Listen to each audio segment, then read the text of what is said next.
आज हम पढ़ने वाले हैं क्लास 10th से एक बहुत ही इंपॉर्टेंट टॉपिक। यह आप 12 में भी पढ़ सकते हैं। Electric current. इलेक्ट्रिक करंट क्या है, उसका फॉर्मूला क्या है और इसका एसआई यूनिट क्या है, इसको कैसे हम मेजर करते हैं, विधिवत हम जानेंगे। यानी कि टोटल इलेक्ट्रिक करंट के बारे में आज हम सीखने वाले हैं। तो सबसे पहले अगर हम देखें तो मेरे पास अगर एक कंडक्टर है, ये कोई कंडक्टर है मेरे पास और इसमें चार्ज होंगे। एक कंडक्टर और इसमें क्या होंगे, चार्ज होंगे। तो चार्ज जब फ्लो करता है पर यूनिट टाइम में, यानी जब चार्ज फ्लो करता है कंडक्टर में और पर यूनिट टाइम में फ्लो करता है, तो उसको हम क्या बोलते हैं, इलेक्ट्रिक करंट बोलते हैं। यानी हम डेफिनेशन लिख सकते हैं, the rate of flow of electric charge is called an electric current. यानी जो चार्ज फ्लो करता है पर यूनिट टाइम में करे, यानी जब भी चार्ज कंडक्टर में फ्लो करे और पर यूनिट टाइम में करे, तो उसको हम क्या बोलते हैं, इलेक्ट्रिक करंट बोलते हैं। जैसे the rate of flow of electric charge is called an electric current. अगर हम इलेक्ट्रिक करंट का डेफिनेशन लिखें, electric current equal to charge by time. अब टाइम हम डेनोमिनेटर में क्यों लिखेंगे, क्योंकि पर यूनिट टाइम है, यानी रेट है। टाइम जब भी रेट कहा जाए या पर यूनिट टाइम कहा जाए, तो टाइम को हम कहाँ लिखेंगे, डेनोमिनेटर में।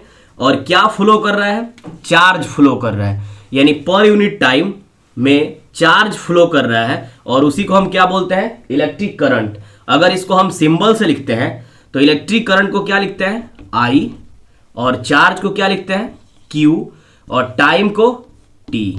यानी I equal to Q by T. अगर सिर्फ हमको क्यू लिखना है तो आई टी हो जाएगा, यानी Q इक्वल टू क्या हो जाएगा, आई टी। सिर्फ हमको T लिखना है तो I को हम नीचे लेकर आएंगे और T ऊपर चला जाएगा, यानी Q बाई आई। यानी इलेक्ट्रिक करंट से दो और फॉर्मूला मिलता है, Q equal to I T और T equal to Q by I. अगर जनरल यूनिट हम देखें कि इलेक्ट्रिक करंट का नॉर्मल यूनिट क्या है, यानी इलेक्ट्रिक करंट किसमें हम मेजर करते हैं, तो यहां अगर ध्यान से देखें तो Q है, Q का क्या होता है, कूलम्ब, जिसको C से इंडिकेट करते हैं, और टाइम का क्या होता है, सेकंड, यानी कूलम्ब पर सेकंड।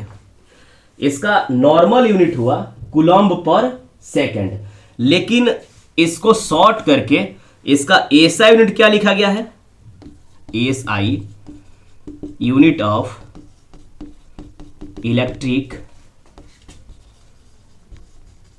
करंट एम्पियर लिखा गया है, जिसका सिंबल है कैपिटल ए। यानी कि इसी चीज को शॉर्ट में करके एसआई यूनिट इलेक्ट्रिक करंट का क्या मिला हमको, एम्पियर मिला। एक मेरी आंद्रे एम्पियर साइंटिस्ट थे, उन्हीं के रिस्पेक्ट में इलेक्ट्रिक करंट का एसआई यूनिट क्या है, एम्पियर है। जब भी हम साइंटिस्ट नेम्स को अगर हम लिखते हैं एसआई यूनिट में, तो पूरा लिखते हैं तो स्मॉल से लिखते हैं, अगर वही सिंबल देंगे तो कैपिटल हम सिंबल देंगे। जैसे न्यूटन भी, तो अगर न्यूटन पूरा लिखना है तो स्मॉल एन, और वहीं अगर सिंबल देना है तो कैपिटल एन हम लिखते हैं। अब एक क्वेश्चन उठता है कि व्हाट इज 1 एम्पियर, यानी 1 एम्पियर क्या है। 1 एम्पियर इलेक्ट्रिक करंट क्या है, मतलब 1 एम्पियर इलेक्ट्रिक करंट कब प्रोड्यूस होता है, जब 1 कूलम्ब चार्ज इन 1 सेकेंड में फ्लो कर जाए। यानी 1 एम्पियर इक्वल टू 1 कूलम्ब पर सेकेंड। यानी कोई भी कंडक्टर हो, उसमें अगर 1 एम्पियर करंट बन रहा है, तो मतलब ये निकलता है कि चार्ज का वैल्यू क्या है, 1 कूलम्ब है, और टाइम कितना लगा है, 1 सेकेंड। यानी जब चार्ज 1 कूलम्ब हो, इन 1 सेकेंड में फ्लो करते हैं, 1 कूलम्ब चार्ज किसी भी कंडक्टर में 1 सेकेंड में फ्लो कर जाए, तो इलेक्ट्रिक करंट का वैल्यू क्या आएगा, 1 एम्पियर आएगा। अब नेक्स्ट क्वेश्चन आ सकता है कि इलेक्ट्रिक करंट को कैसे हम मेजर करते हैं। तो इलेक्ट्रिक करंट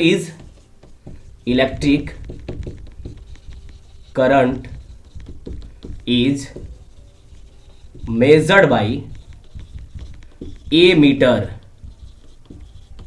इलेक्ट्रिक करंट को कैसे हम मेजर करते हैं? एक डिवाइस है, जिस तरह से मास को हम बीम बैलेंस से मेजर करते हैं और टाइम को हम क्लॉक से मेजर करते हैं, उसी तरह इलेक्ट्रिक करंट को एक डिवाइस से मेजर करते हैं जिसका नाम क्या है? ए मीटर। यानी ए मीटर एक डिवाइस है जो इलेक्ट्रिक करंट को मापता है और इसका यूनिट जब देगा माप के तो वह एम्पियर में देगा, जैसे 5 एम्पियर, 4 एम्पियर, 3 एम्पियर etc। अगर हम ए मीटर के बारे में देखें तो ए मीटर को हम कनेक्शन में कैसे जोड़ते हैं? यानी ए मीटर अगर हम लिखना चाहें तो इसको लिख सकते हैं ammeter connected in series combination. यानी ए मीटर को हम कैसे जोड़ते हैं कॉम्बिनेशन में? यानी कि डोमेस्टिक जो वायरिंग होता है या कोई भी इलेक्ट्रिक वायरिंग होता है उसमें जब हम ए मीटर को जोड़ते हैं तो कैसे जोड़ते हैं? सीरीज कॉम्बिनेशन में जोड़ते हैं। ऐसा क्यों करते हैं हम?